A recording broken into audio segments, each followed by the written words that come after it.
worship according to their own imagination. Sorry. But worship according to their own imagination. Are they in goodness, in passion, or in ignorance? All right?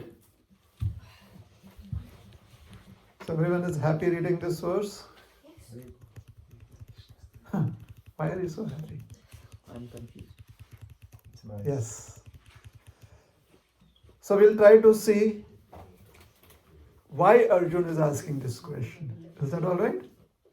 So we'll go to the previous chapter.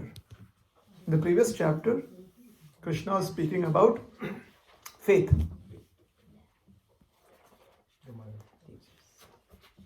And he explained two ways that people express their personality in this world. One way is the way of the divine, and the other way is the way of the demoniac. And after explaining that in detail, in verse number 23, he says something interesting. So please open verse number 23. 16th chapter, verse number 23.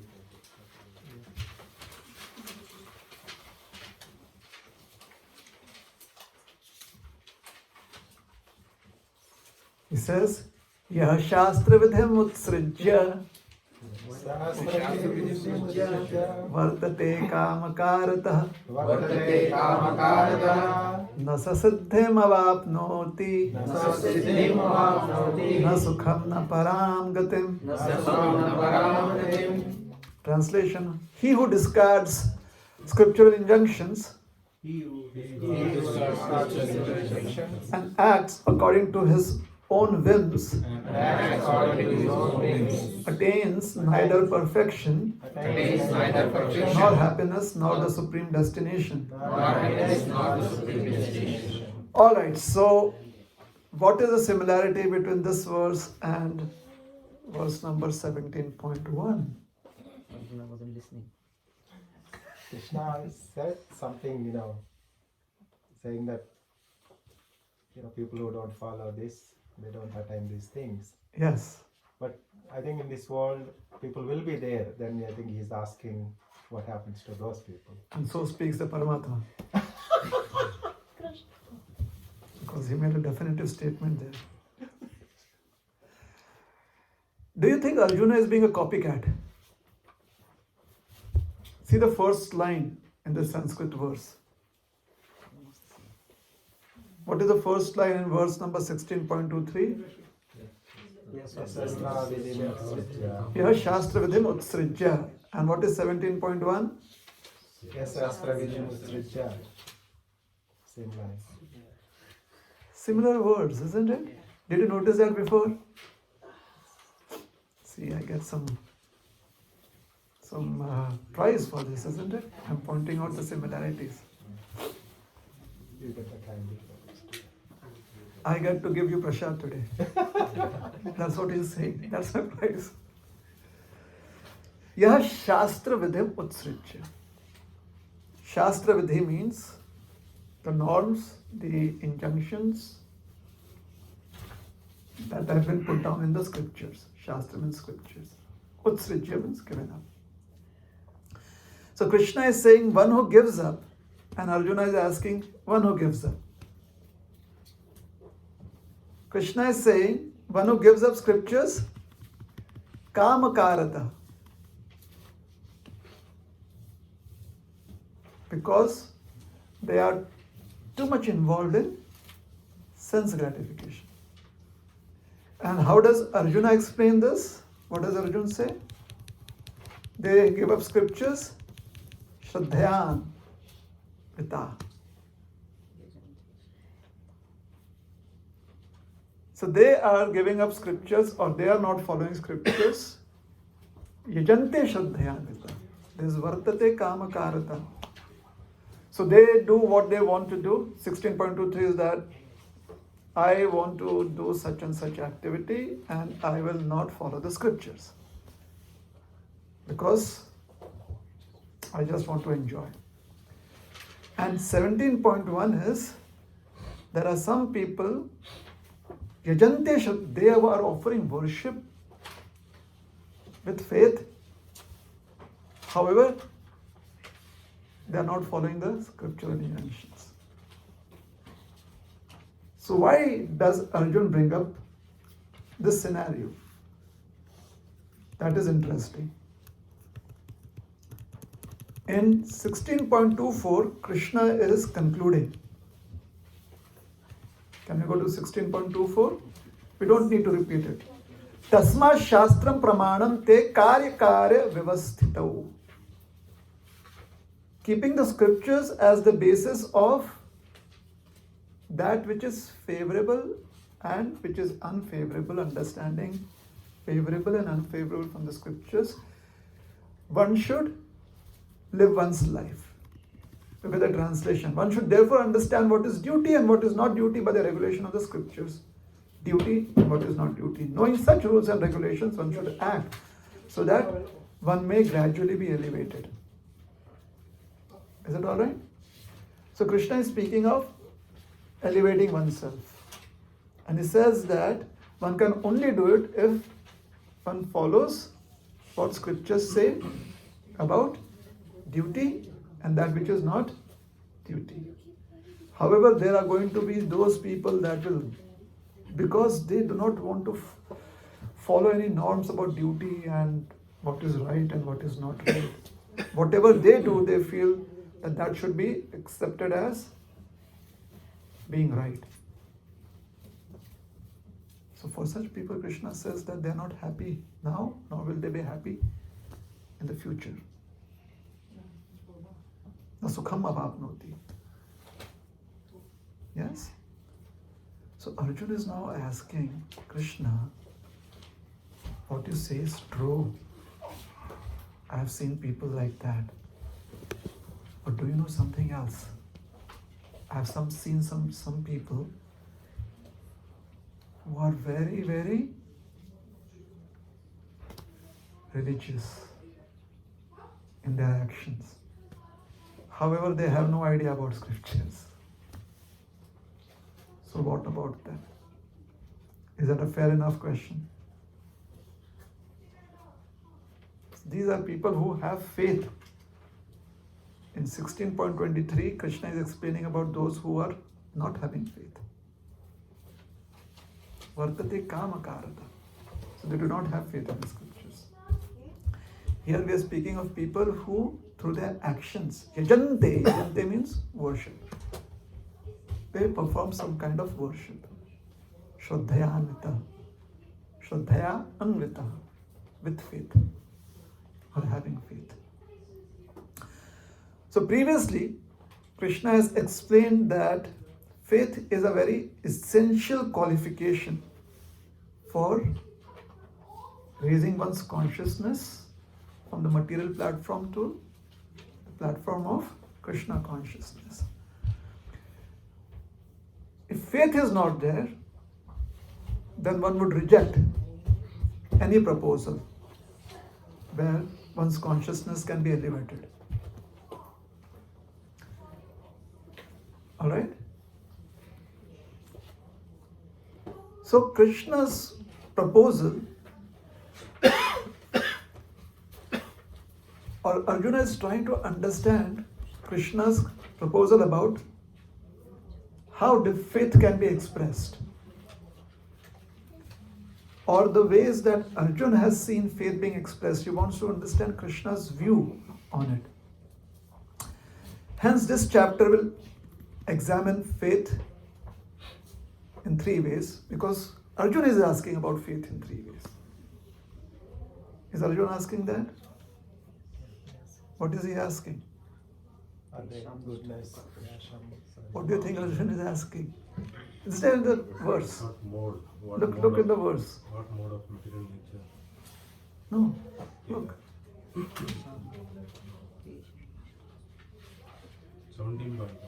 17.1. That is Arjuna Uvacha, right? Right. So Arjuna Uvacha means Arjuna is asking. What is Arjuna asking?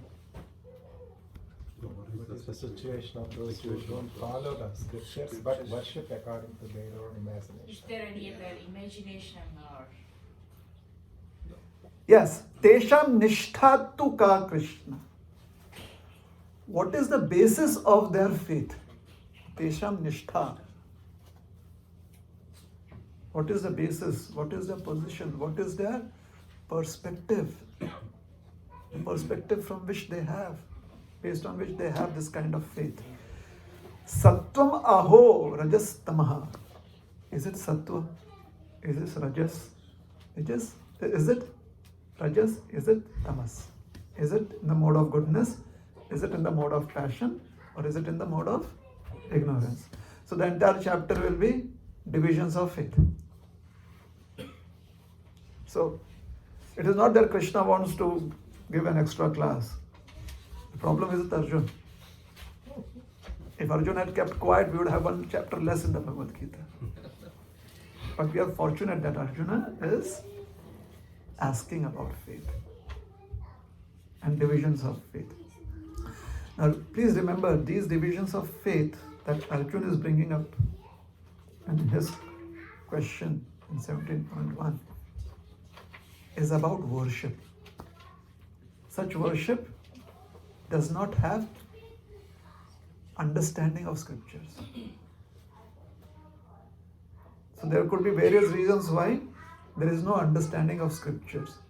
The first point that we understand is faith is the basis or is what is being asked about by Arjuna, because Krishna referred to faith as very important.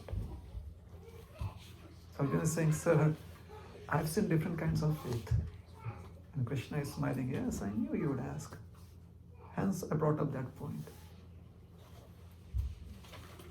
Krishna specifically mentions about those who reject faith, or those who are faithless because they reject the scriptures. He specifically mentions that. So Arjuna is asking, what if someone does not know about the scriptures and has faith? Can that faith be classified into goodness, passion, or ignorance? What is goodness? Goodness is where you accept things. Passion is where you inquire, what will I get if I accept, and what will I lose if I reject? And what is ignorance? Ignorance is I don't care. And if someone says, it is helpful for you, well, you take it, I don't care. So what is goodness? Where you accept. They're like, yeah, that sounds good. Yes, I think I'll do it. Acceptance is there. What is passion? Passion is not inquire. Passion is Calculating what benefit I will get if I accept. interested in benefit, loss. So cost benefit analysis. That is passion. Alright? And what is ignorance? Ignorance is I don't care. I have other things to do, or I'm not interested. So some kind of negligence.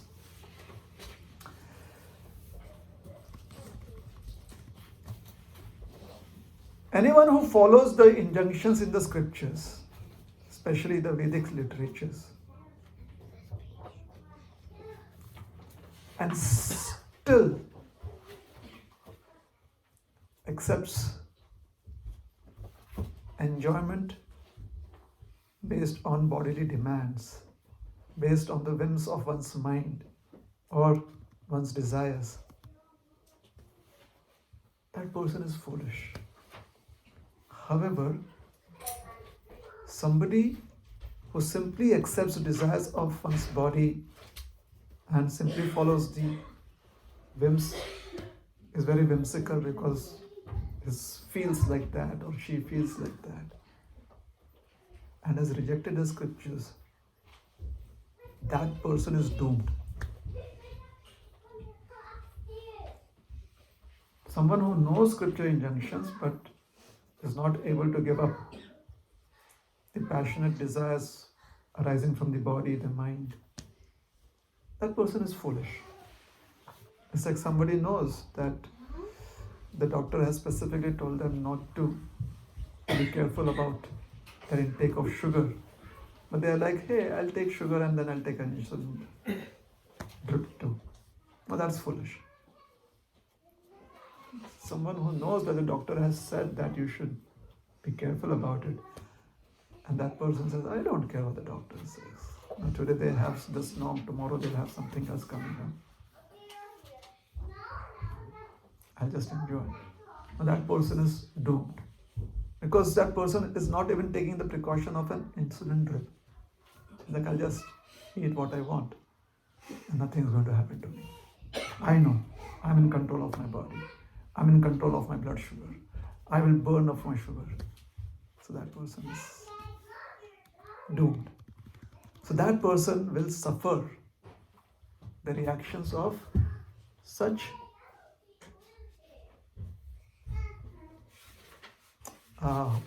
such passion. Since it causes destruction to one, such the reactions of such actions, since it causes a destruction, since it causes harm, therefore such actions are called as sinful actions. So basically, what are sinful actions? Sinful actions are that which will cause harm to one. The reactions of which will cause harm to one. The results of which will cause harm to one. So from the philosophical point of view, Krishna speaks of them will not having, these persons will not get any happiness. Na sukham apnoti. Will not be free from the cycle of birth and death, and will constantly be in the samsara chakra.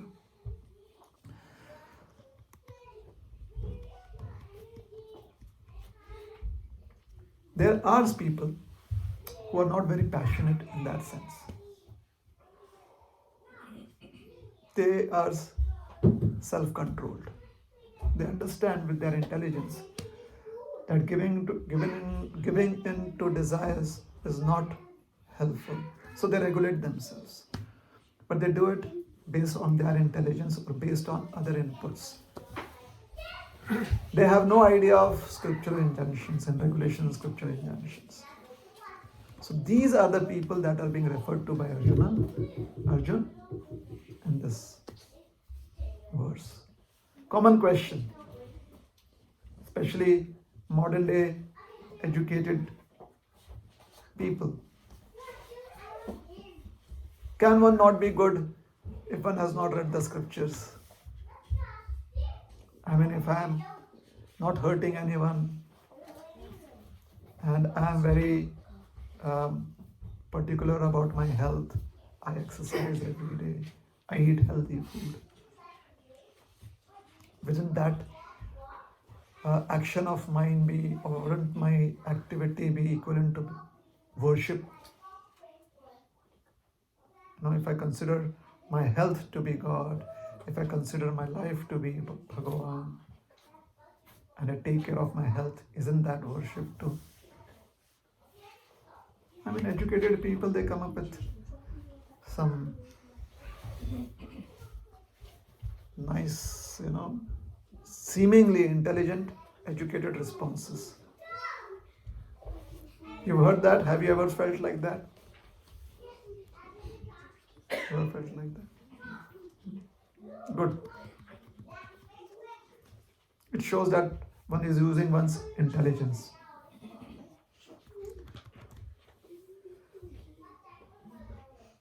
In the previous chapter, Krishna has specifically emphasized that one should cultivate divine qualities.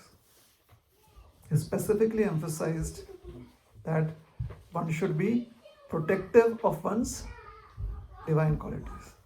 One should preserve those divine qualities.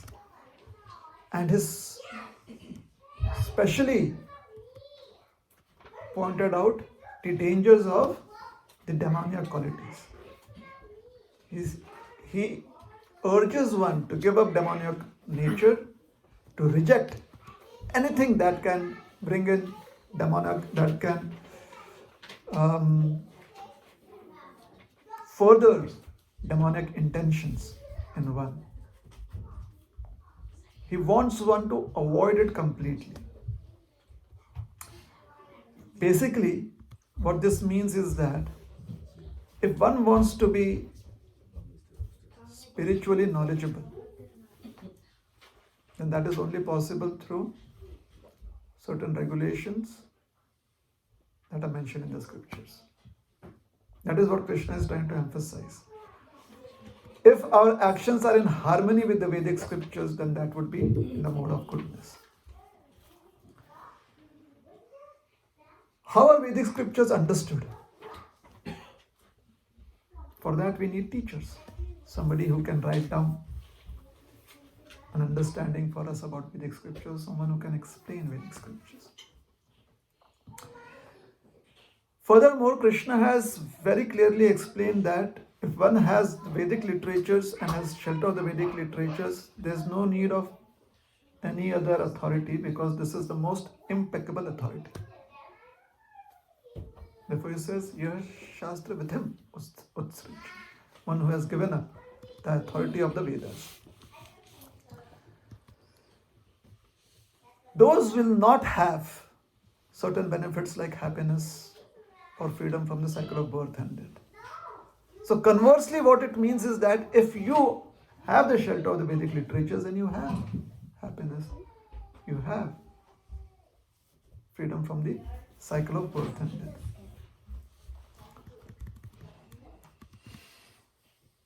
In the 17th chapter, hence, Krishna will try to explain the three divisions of faith. He has established actions that has to be based on sattvic intent, the mode of goodness. So in the 17th chapter, because Arjuna has specifically brought up the point of goodness, passion and ignorance, he'll explain tapasya in the mode of goodness, passion and ignorance, because everyone does some kind of sacrifice. For example, if somebody is in tamogun, is sleeping, or she is sleeping, and doesn't want to give up sleep, then they have to perform the austerity of giving up eating. So if people come and wake them up, they've been sleeping for 12 hours, wake up, eat something. It's good for your health. They're like, oh, I'll eat later, because they want to. So that's an austerity, tapasya. Like Kumbhakarna, 6 months, 12 months, no eating, just sleeping. One day he wakes up, only eats.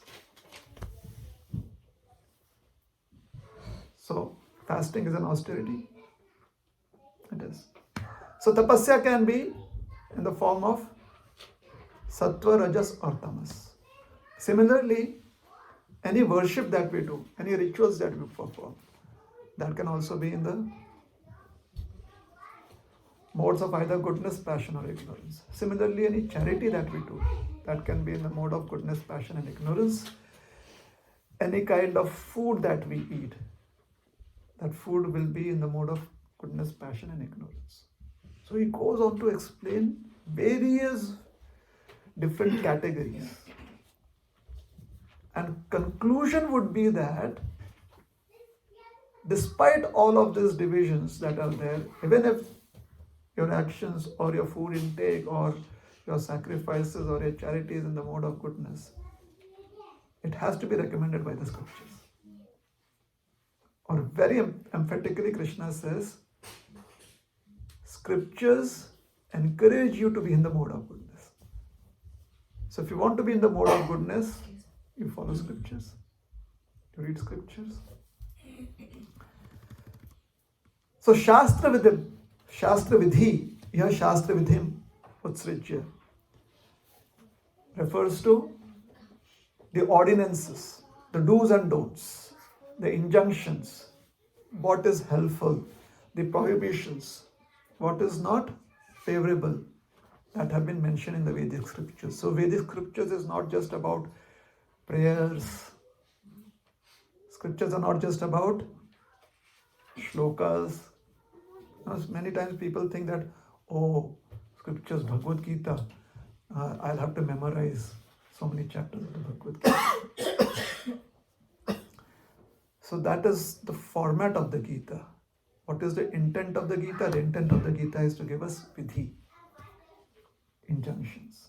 What is the intent of the Vedas? The Shruti give us vidhi, injunctions. Ordinances. What ordinances? Ordinances are norms, regulations. यह शास्त्र विधिम उत्सृज्य वर्तते श्रद्धयान्वितः. श्रद्धयान्वितः.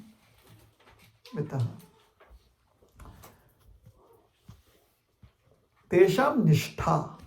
The word nishtha has been used. Tesham nishtha tu ka Krishna. Typically, nishtha means faith. Here, Arjuna is asking Tesham nishtha. What is their faith? Or what kind of faith is there which is making them worship? So, Shraddha word has also been used. Nishtha word also has been used. So he says, Shraddhayan Vitaha, the faith with which they worship. Tan Nishtha, what is making them have that kind of faith? So here Nishtha refers to the disposition. What is that disposition? Understand this point? What is that disposition? There is an inkling to, is it that the personality is like that? Is it that their nature is like that? They have not followed scriptures. So is it that by nature they express their faith? So what does it mean by nature? It means that, is it that by birth or because of the family that they got raised in? So if it is by birth and the family that they are, or the culture that they are raised in, isn't that because of the past activities? So if it is because of the past activities and past reactions, isn't it because of the desires that they made in the past activities and past reactions? So it is as if they did certain actions which manifested in the form of a seed. That seed got implanted in the new life. In the new life, now that seed has lost its existence and has become a tree, and the tree is now going to give more seeds. So it's a perpetual cycle. So Arjuna is trying to wonder, where does this nishtha come from? Can we point out, once upon a time this began? He's trying to understand, where does it all begin? What is the origin? Is it possible to go there and cut it off? Unfortunately, that may not be possible. But this is his logical mind. Arjuna is a very logical person. So he's trying to understand. Tan nishtha ka. Where does it come from? Yeah. So therefore the word nishtha is very important here. The state in which one abides. What is one's position or outlook in life? What is the basis on which one has considerations in life? All of them seem to be born of one's nature. Right from the time a child expresses one's emotions or one's intent, we can see, sometimes a child behaves in a particular way and say, oh, just like daddy does, or just like his grandfather, or just like his auntie. What does it mean? The auntie at least grew up, went to school, went to college. Grandfather has raised up children. It took them years to cultivate those qualities. The child is displaying similar qualities. So where is it coming from? So that is the idea of saying, Tan nishtha tu ka Krishna. Where is that disposition coming from? Is that disposition coming from goodness? Is that disposition coming from passion? Does it mean that in the previous life they have performed a lot of activities in goodness? Does it mean in previous life they have performed activities in passion? So it's very deep. 17th chapter. It's interesting that Arjuna is bringing up these points.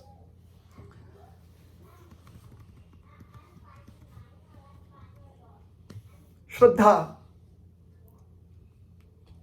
when it is said Shastra Shraddha, because Shastra Uttrit. So what is faith in Vedic scriptures? Faith in Vedic scriptures means a firm belief in sacred traditions that have been tested by various generations previously to be true and proven by time to be eternally spiritually potent. This is explained to us. We receive it from a present teacher, that is the spiritual master. This is what is faith in the scriptures. Shall I repeat it again? Faith in Vedic scriptures means firm belief in certain sacraments, sacred traditions. Scriptures explain, so they are the traditions, which has been tested by time, in time, through various generations. Previous generation also followed the same tradition. Previous generation to that followed the same tradition. Can you imagine? Krishna also told Arjuna, come on Arjuna, before the war, come to the weekly Bhagavad Gita class. We'll have it right here. Tradition since then, 5,000 years ago. And after that, every generation is repeatedly following that tradition. So it's a sacred tradition. It has been tested by time. How? It survived. There are so many testimonials of the benefits that one gets by following that, those sacred traditions. So it's time tested. It has been proven to be eternally spiritually potent. Ask anyone. If you see anyone who's spiritually minded, more often than not, maybe 6 out of 10 times or 7 out of 10 times you'll ask them, oh, do you read the Bhagavad Gita? Especially if they're from the Hindu tradition. Have you read the Bhagavad Gita? The previous generation also, they would ask the same thing. The generation, 2 generations back also, they would ask similarly. What does it mean? It means in every generation, it has been seen to be spiritually potent. So this is called as faith in the Vedic literature. We see its potency. We see how it is eternal. And the form is in the form of that faith is in traditions. And it is explained by a teacher.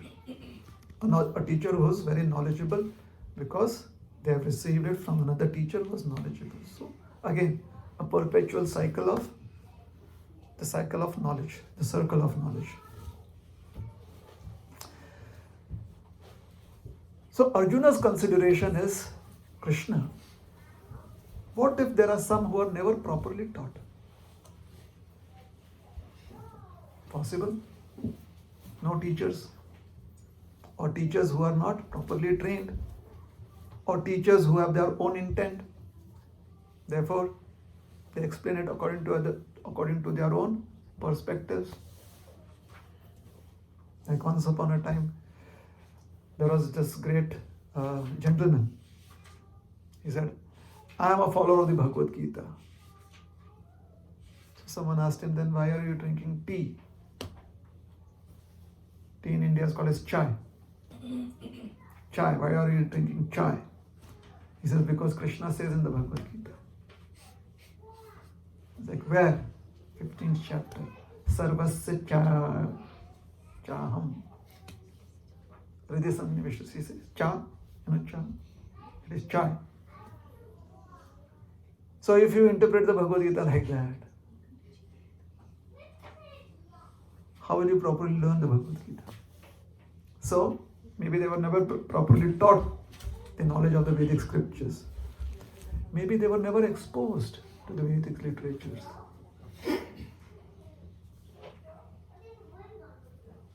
Once sometimes when you do book distribution on the streets in the West, you give them a book and they look at it, they're like, what is this? This chariot? And who is this? So sometimes you introduce it, oh, this is the story of a warrior prince who was in deep depression and received, there was a motivational teacher who guided him. Now, is that how? They're never exposed to the Bhagavad Gita. So, what do they know? If no one gives them a book, they'll never read the book. They'll never read the Vedic scriptures.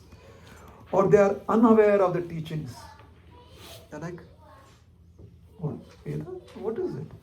Vedic tradition? What is that? Or what if someone is unqualified to learn the knowledge of the Vedic scriptures due to circumstances? Very poor, far out places. They have no facility to come to a satsang program.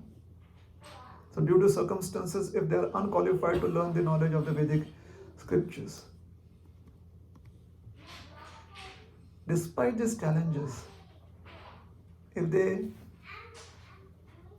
have good behavior, like they worship, and they worship with faith. Who they worship, that is of their own imagination. They may worship another man or a woman. Sometimes they may worship an animal. They may worship a stone. They may worship a tree. They may worship nature. They may worship according to what they feel is worshipable. But they worship with faith. So is it possible that their faith can be graded into goodness, passion, and ignorance? Because Arjuna has asked about faith, Krishna explains to him what is categorized as goodness, passion, and ignorance in terms of our eating habits, in terms of our dana, yajna. He explains the three divisions of various activities. And then he'll come to faith. First he explains what are the various activities, various situations according to the three modes of material nature. Because the question being asked is that they worship. So if they are going to feed someone, if they are going to help someone out, if they are going to bring the necessities of another person to them, is that worship? They do not know the Vedic literature. So Krishna is going to explain to Arjuna all of this.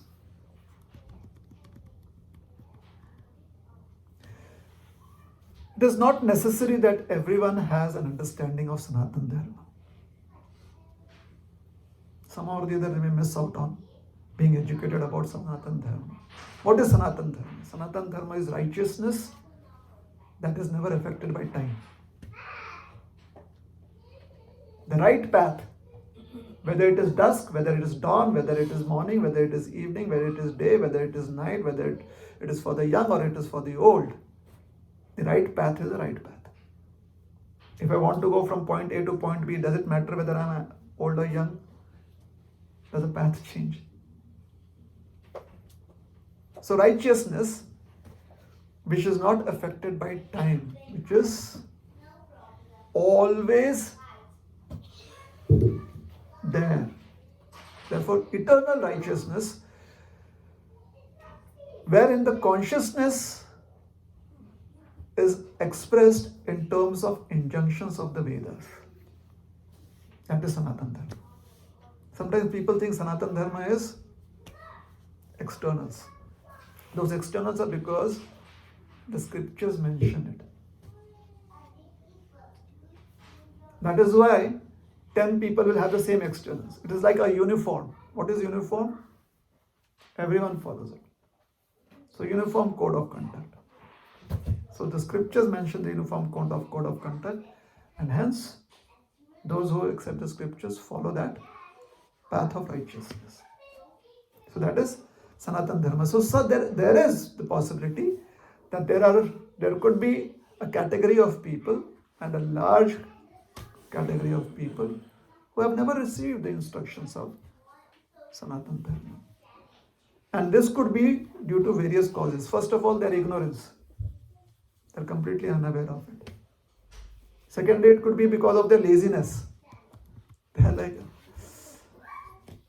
you just tell me what to do. Don't teach me all these things. I'll just do. No. Just tell me cleaning pots, I'll do cleaning pots. Service, I'll do service. But don't tell me that you have to wake up in the morning, you have to chant Hare Krishna. Just tell me service. Yeah. Another reason is indifference. Hundreds of people died. Do you think they are reborn somewhere? Where are they reborn? And even if they are reborn, so what? They lived a very good life now. They live another good life if they take birth again. I was talking to someone that you should be careful about your previous birth. So he asked me, what do you think? How is my life right now? I asked him, what do you say? He says, it's going good. So I said, all right. So according to your theory, what I do now is the results will be there in the future. So if my life is good right now, that means I've done very good in the past, right? So in the past I was a good person. Right now I'm doing good. So I conclude that in the future also everything will be good. Now if someone wants to think like that, what can you do? Why this line of thought is not complete? We'll explain. There is a very important principle missing here. All right? So keep that in mind. So why is it that some people are indifferent? They're indifferent because all they want to do is simply follow some mere tradition. What did we say? What is faith in Vedic literatures? Time-tested sacred traditions, right? Time-tested sacred traditions means we have put our intelligence in understanding what those sacred traditions are. Like Krishna asking Nanda Baba, why are we worshipping Indra? Nanda Baba is like, oh my God. A young child asking me this question. Yeah. Or Dhruv asking Narad Muni, can you tell me where this Lord Narayan is? If you cannot, then I'll go my way looking for Lord Narayan.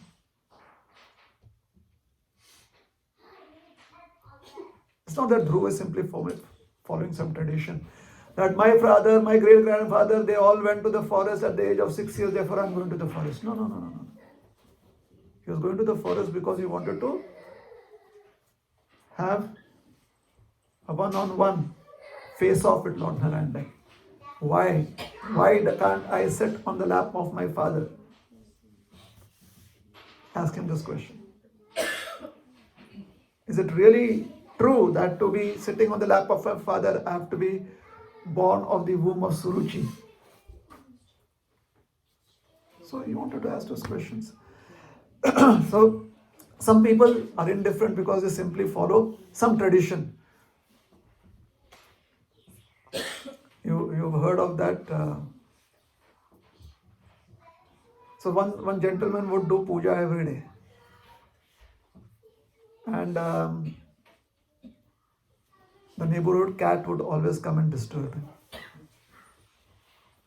So he called out to his son and he told him that, bring a rope. The son got a rope. Then he tied the cat with the rope to a pole. He did the puja. After the puja, he let go of the cat. Now this cat would come every day. So every time the cat would come, his father would tell him, get the rope, tie the cat, get the rope, tie the cat, get the rope, tie the cat. The child grew up. After some time, the father was old and passed away. So the family worship had to go on. Puja had to go on, right? So the first day he got ready to do the puja. He called out to his son, get a rope, get a cat. Tie them to the... You ask them why? Tradition, auspicious. They'll come up with so many reasons. So So this is why Arjuna is wanting to ask questions like that. Arjuna is also very concerned about the age that people live in, like in present day times. In present day times, some people who do not want to understand Vedic literatures, they feel that it's so difficult to understand its meanings. The meaning is so difficult to understand. Why couldn't Krishna speak in simple Telugu? All these complex words, or Hindi, or Gujarati. Like Krishna could have begun his conversation like, Kem cho Arjuna? Arjuna could have said, Majama. Like that. So very difficult to understand the meaning of the scriptures. Oh, I read the first page and I have such a big headache.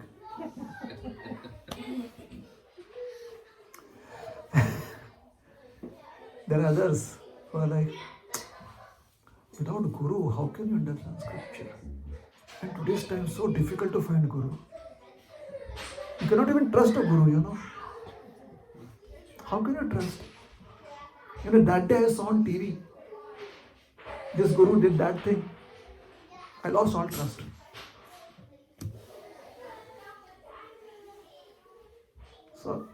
So difficult to get somebody who can teach me scriptures.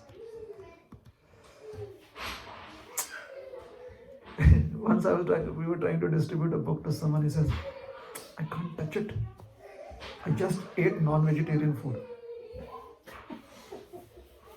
My whole body is contaminated. Now, why would anyone want to contaminate their body? I have no idea. And then accept the fact that they have contaminated the body and therefore they cannot touch the pure book. So some of them feel that they do not have purity. You know, in Mumbai, we meet people like that. Tu miss kara.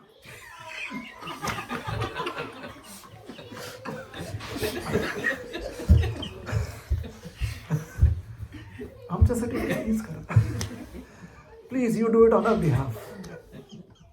पंडितजी, महाराज, 11 रुपये घ्या दक्षिणा करून टाका. Marathi, you know, please take some donation and do it on my behalf. Some people are like, we don't have such intelligence. Some are like, you do so much austerity, no? See, tapasya. You have to lead a very pure life. I work in the distillery. What can I do? Then some people are like, life is so short. I do not have sufficient time to enjoy. Where can I take out time to read Gita? Where can I take out time to read the scriptures? Once we were telling someone like that, you know, that life is very short. In this short span of time, try to find out who Krishna is and serve Krishna. That person said, thank you so very much. Today my eyes are opened. I was thinking that day after tomorrow I'll go and watch the movie. But life is short. I must watch it today.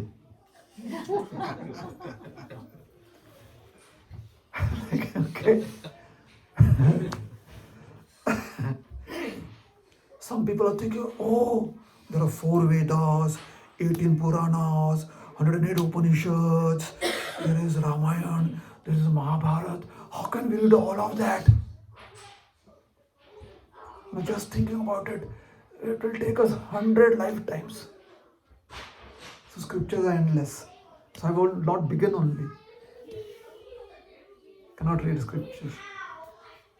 Others are like, since the time I have started practicing, you know, some principles of spirituality, there are so many problems in my life. My neighbor won't talk to me nicely. They're like, hey, oh, you don't drink chai, coffee, you're no longer a friend. You know, I've lost my friends. My relatives do not invite me to parties. And do you know, when we go to Disneyland, we don't even have anything to eat. No vegetarian food. Where can I get? In any hotel, no food without onion and garlic. So difficult.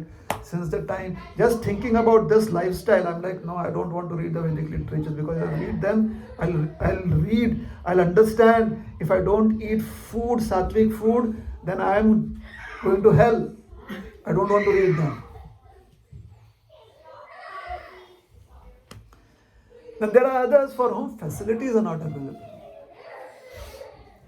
You give them a Bhagavad Gita. Sometimes you give them a Bhagavad Gita and you say, this is Bhagavad Gita as it is. They ask, do you have an Assamese language? I don't understand English so well. And we don't have in the Assamese language. We don't have it. Somebody says, do you have it in the Spanish language? And at that moment we don't have.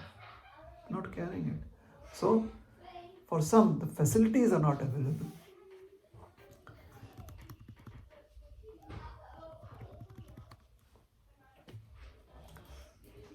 So how do they follow? What makes them follow with so much faith? How do they do that worship with faith? Just like a child. We tell the child, say hello. And the child says hello. Now say goodbye. The child says goodbye. So similarly, someone told them, do like this 10 times. So they do 10 times.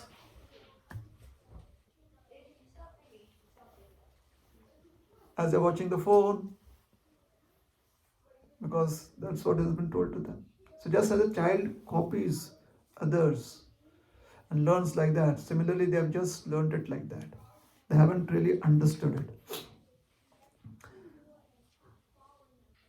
Just as one blind man takes hold of another person that has sight and follows them, similarly they simply see someone else who knows what is being done, but they simply follow it without understanding from that person what is to be done. They simply follow the ritual. So this is how they do it. They feel this is good, this is right, this is important, and they do it. So why should they speak truthfully? Because somebody told them to speak truthfully. Somebody promised them that if you speak truthfully, then everything good will happen in their life. So that is how they do it. They don't understand that by being truthful, they save a lot of time and energy. Because when you speak lies, then to cover up that lie, you need another 10 lies. Is it true or is it not? For example, if you have failed an exam and you tell them, actually, I did well, but the teacher did not give me good marks. The teacher is very, doesn't like me at all. So the teacher gave me less marks. So you told one lie now. So the next question comes, why doesn't the teacher like you? I don't know.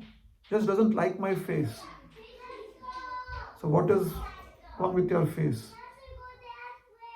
Now you have to answer questions. Now if you just said, I failed because I did not do it properly, most probably they'll say that, okay, next time do well. Or why is it that always you fail? Therefore don't go to school. That is where it will end. But when you start speaking lies, you waste time and energy. So being truthful, this is what the scriptures say. Being truthful saves your time and energy. You can use the time and energy in better purposes.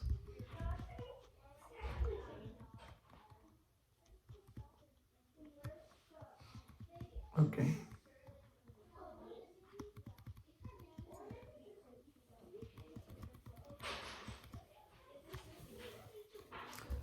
So this is how Arjuna is trying to inquire from Krishna. That Krishna, there are so many ways that I understand that somebody could be having faith in a particular tradition, having faith in a particular activity, or faith in a particular principle. However, they do not know why that principle is there. They do not know why. Yeah? Because they have not read the scriptures. So where does that nishtha come from? Where do they get that faith from? Where do they get that disposition from? Is it because of the past good activities? Is it because of the past rajasic activities, passionate activities? Is it because of the past tamasic activities? What is it? Where does that faith come from? So when people perform actions that are considered to be good despite not knowing the scriptures. The problem is they only know that the action is good. Scripture explains to them why those actions are good for them. Because when they save their time and energy by performing actions that have clarity, good actions means that have clarity, that are very clear, transparent actions. That time and energy can be used in understanding the non-permanent existence of the body and the permanent existence of the soul. No other avenue except the Vedic literatures gives you detailed understanding of the permanent existence of the soul and the non-permanent existence of the body. And with this understanding that the soul, that is eternal, is now trapped in this body that is non-permanent, hence perform actions that are in the mode of goodness so that you save your time and energy to meditate on principles that will help you become free from this bondage. Now, if somebody just does good actions, has not read scriptures, do you think they'll have an understanding of what is the soul, what is the body? They miss out on it. Hence, the world does not need good people. The world needs people who follow scriptures, because people who follow scriptures are by default good. Now, passion and ignorance are problematic, but sometimes people think that just because you are good, then why should why read Gita and all this? Just be good. Yeah, be good. But do you know why you have to be good? Because a human being should be good. But you're not a human being. You were born as a human, you will die as a human. Your existence is not just from birth to death. Your existence is before birth and after death too. Where are you going to get that knowledge from if not from the scriptures? Hence, yaha shastra vidhim utsrichya. Vartate shraddhaya, no, yajante shraddhaya. Even if they follow all traditions properly, because they have not understood the scriptures, their actions are ultimately, in the eternal sense, zero. Is it alright? Hence, when Krishna starts explaining the 3 divisions of faith, it is going to be a very interesting conversation. Okay?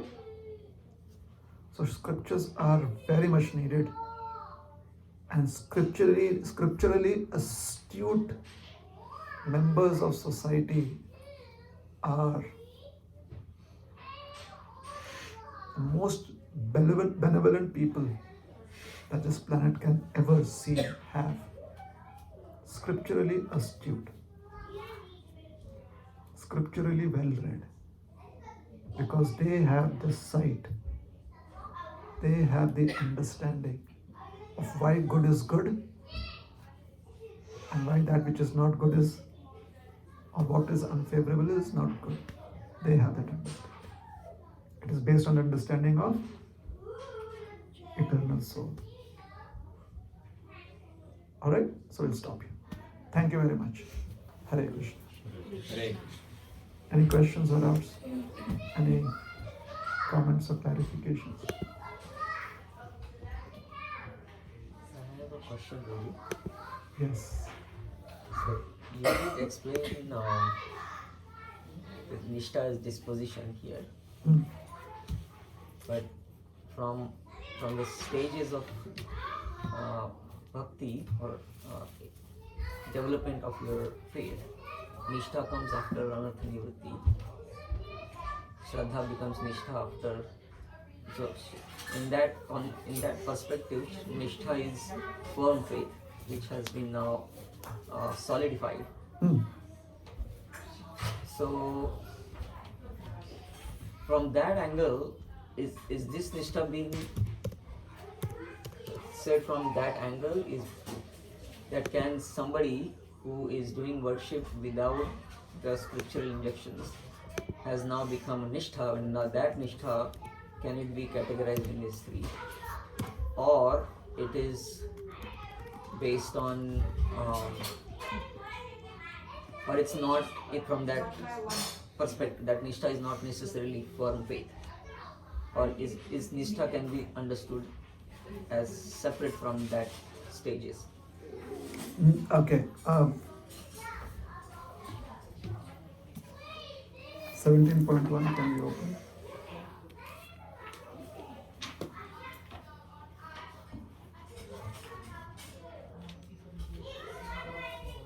Alright. So I'm going to just read and you can follow. Yajante, word for word meaning worship. Shraddhaya, full faith. So worship with full faith. Anvita, possessed of. So one is possessed of that full faith. Tesham, of them, nishtha, the faith. The faith. So it is a noun here. It is not an adjective. That makes sense? Yeah. So here the word nishtha is used as a noun. The faith. So that faith, that disposition, their position, their outlook in terms of faith. Okay. Hare Krishna. Anything else? Any other question? So we'll stop here. Sorry?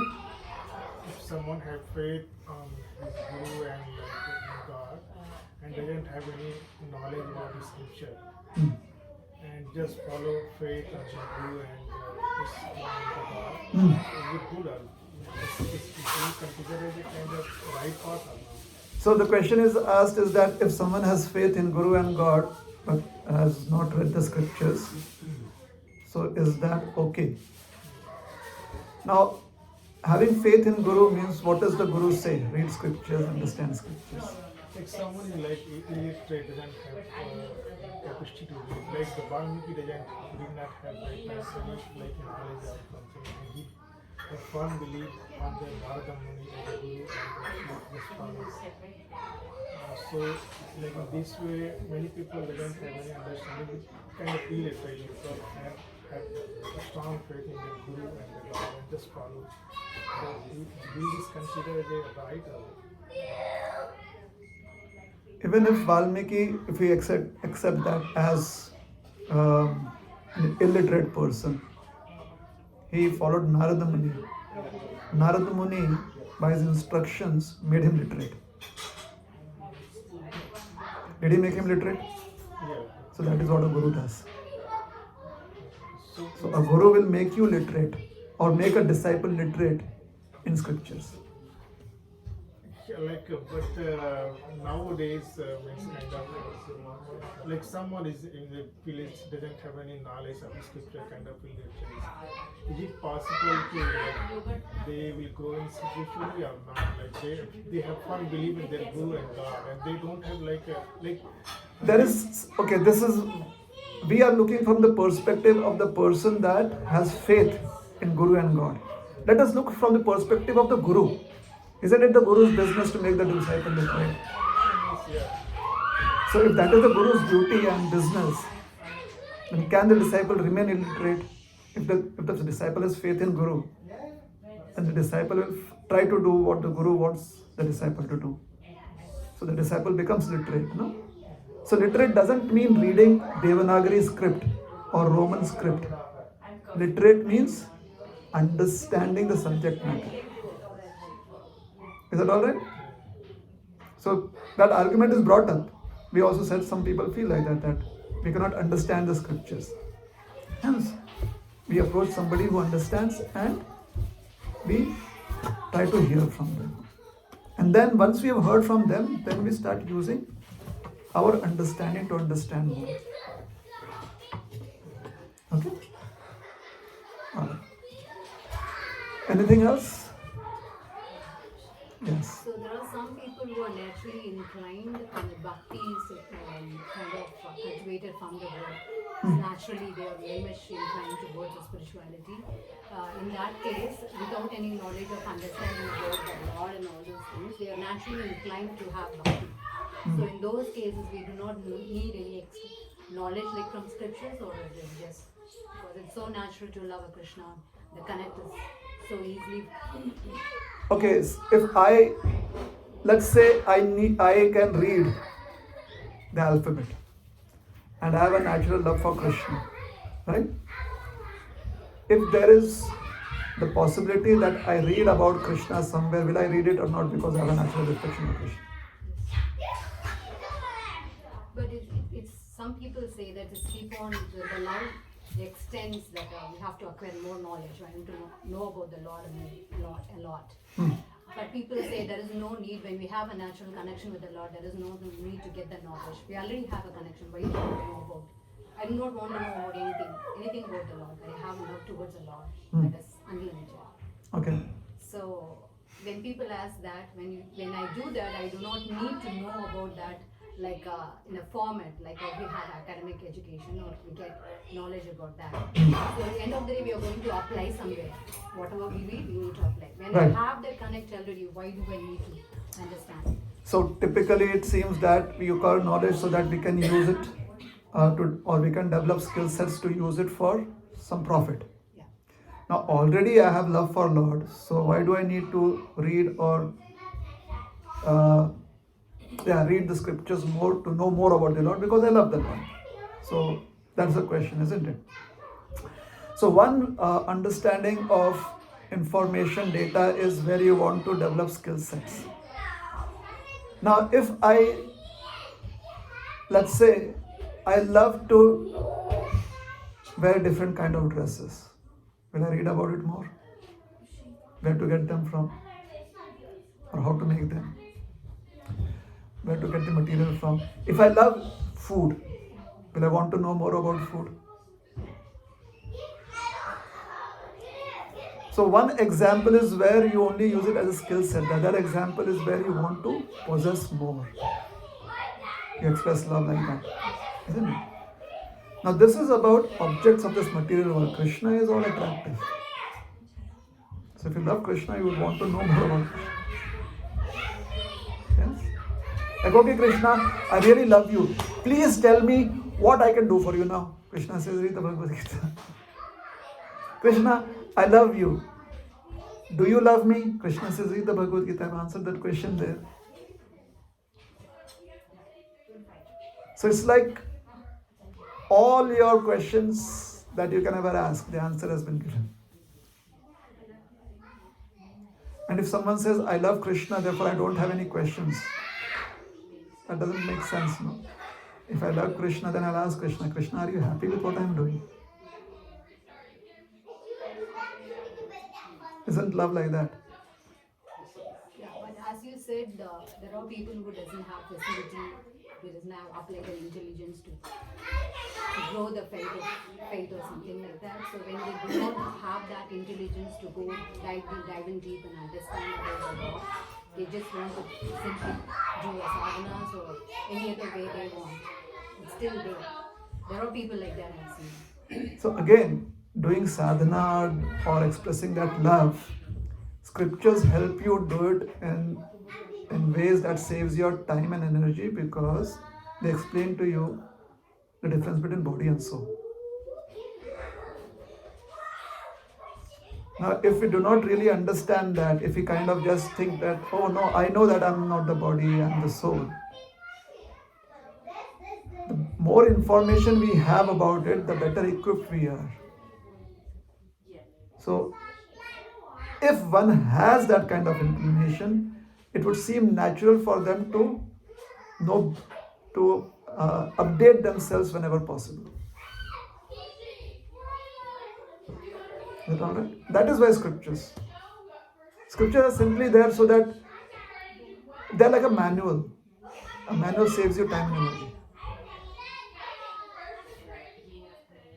Now, loving Krishna seems to be very easy.